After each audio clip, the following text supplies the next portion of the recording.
नमस्कार, आप देख रहे हैं लोकायुक्त न्यूज और मैं हूं आपके साथ ज्योतिका। आइए रुक करते हैं खबर की ओर। औरंगजेब पर बड़ा बयान। सपा सांसद रमाशंकर राजभर ने बताया देश का पहला आतंकवादी। खबर उत्तर प्रदेश के जनपद बलिया से है, जहां एक तरफ देश में औरंगजेब को लेकर चल रही बहस पर सलेमपुर लोकसभा सीट से सपा सांसद रमाशंकर राजभर ने बड़ा बयान दिया है। बलिया में दिशा की बैठक में शामिल होने आए रमाशंकर राजभर ने कहा कि राजतंत्र का राजा औरंगजेब देश का पहला आतंकवादी था। इसके साथ ही सपा सांसद ने भारतीय जनता पार्टी पर तीखा प्रहार करते हुए कहा कि राष्ट्रपिता महात्मा गांधी का हत्यारा लोकतंत्र का पहला आक्रांता था और आज महात्मा गांधी के हत्यारे की विचारधारा सत्ता चला रही है। भ्रष्टाचार पर साधु संतों को घेरा। दिशा की बैठक के बाद सांसद रमाशंकर राजभर ने बीजेपी सांसद साध्वी निरंजना ज्योति पर उन्हीं की पार्टी के जिला अध्यक्ष द्वारा लगाए गए भ्रष्टाचार के आरोपों पर भी टिप्पणी की। उन्होंने कहा, साधु और सन्यासी कभी धन अर्जित नहीं करते, लेकिन अब नया ट्रेंड शुरू हो गया है। साधु संत भगवान को धोखा दे रहे हैं। ये कहते हैं हम भगवान के सबसे नजदीक हैं, लेकिन अकूत संपत्ति खड़ी करने में जुटे हैं। सपा सांसद ने भरोसा दिलाया कि अगर समाजवादी पार्टी की सरकार सत्ता में आई तो अखिलेश यादव इस मामले की जांच कराएंगे। रमाशंकर राजभर ने इसके आगे कहा कि औरंगजेब देश का पहला आतंकवादी था। महात्मा गांधी के हत्यारे की विचारधारा सत्ता में है। साधु संत धन अर्जित कर रहे हैं। सपा सरकार आने पर जांच होगी।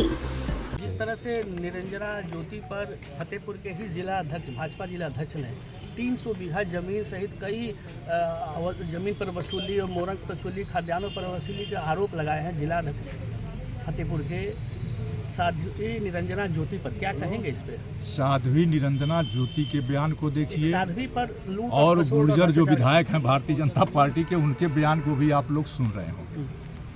भारतीय जनता पार्टी कहती है कि सारे अपराधी जेल में चले गए हैं या प्रदेश छोड़ करके भाग गए हैं, लेकिन सही माने में सारे अपराधी प्रदेश छोड़ करके आ गए हैं और अपराध छोड़ भाजपा में शामिल हो गए हैं। सारे अपराधी भाजपा में शामिल हो गए हैं। ये गरीबों का घर उजाड़ रहे हैं, जमीनें कब्जा कर रहे हैं, मकानें कब्जा कर रहे हैं, अपराध में लीन है, गांव में चलना दूभर हो गया है।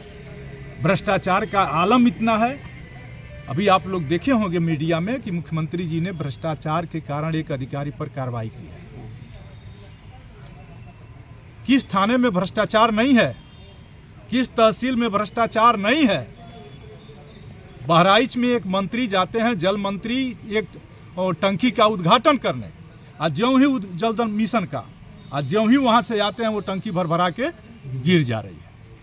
तो भ्रष्टाचार में संपूर्ण उत्तर प्रदेश डूबा हुआ है। अब जनता मन बना रही है, भ्रष्टाचार से मुक्ति का मन बना रही है।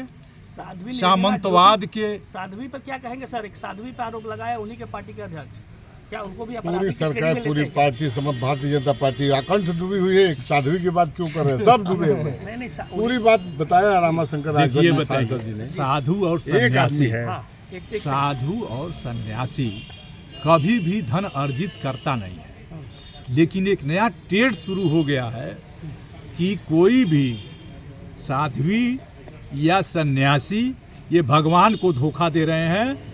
कहते हैं कि हम भगवान के एकदम नज़दीक वाले पुजारी हैं, लेकिन अकूत संपत्ति खड़ा करने में लगे हुए हैं। सरकार बनेगी तो जांच भी होगी, सर कराएंगे? अवश्य जांच कराएंगे। हमारे नेता अखिलेश यादव निश्चित जी जांच कराएंगे। हाँ। और सर एक चीज और, जिस तरह से पूरे देश में इस समय औरंगजेब का मुद्दा, विकास छोड़कर औरंगजेब का मुद्दा छाया हुआ है, तो जितना औरंगजेब तो अपने जमाने में चर्चित नहीं था, उससे ज्यादा इस समय चर्चा में है। भारतीय जनता पार्टी की हिंदू मुस्लिम करने की आइडिया है। हिंदू नौकरी हिंदू की नहीं लग रही है, कोई बहस नहीं। हिंदू मारे जा रहे हैं, कोई बहस नहीं। हिंदू कुंभ में हजारों हिंदू गायब हैं, उनकी संख्या भारत सरकार नहीं बता पाई, प्रदेश सरकार ने भी बताया तो झूठ बताया। और देश का सबसे पहला आतंकवादी कौन था? औरंगजेब राजतंत्र का राजा था, लोकतंत्र का राजा नहीं था। उस समय राजा महाराजा होते थे और राजा महाराजाओं को इसका सवाल देना चाहिए, जवाब देना चाहिए कि जब राजतंत्र था तो राजतंत्र में अंग्रेज इन पर मुगल आक्रांता भारी कैसे हो जाते थे? ये लोकतंत्र है। लोकतंत्र का पहला आक्रांता कौन था? आप लोग सर्च करिए। महात्मा गांधी को, भारत के राष्ट्रपिता महात्मा गांधी को लोकतंत्र में, राजतंत्र की मैं बात नहीं करता, औरंगजेब या जो भी आक्रांता आए वो सब राजतंत्र में आए। लोकतंत्र में किसी आक्रांता की कुवत नहीं है कि भारत देश पर आंख दिखा सके। राजतंत्र में आए हुए आक्रांताओं की जिक्र आज क्यों लोकतंत्र में? आज तो लोकतंत्र में जिक्र होनी चाहिए कि जिसे राष्ट्रपिता कहा गया, जिसे महात्मा गांधी किया गया, उनको मारने वाला आक्रांता कौन था और वह आक्रांता की विचारधारा आज सत्ता चला रहे। कौन था? आप लोग पता कर लीजिए। इस खबर में बस इतना ही। बने रहिए लोकायुक्त न्यूज के साथ।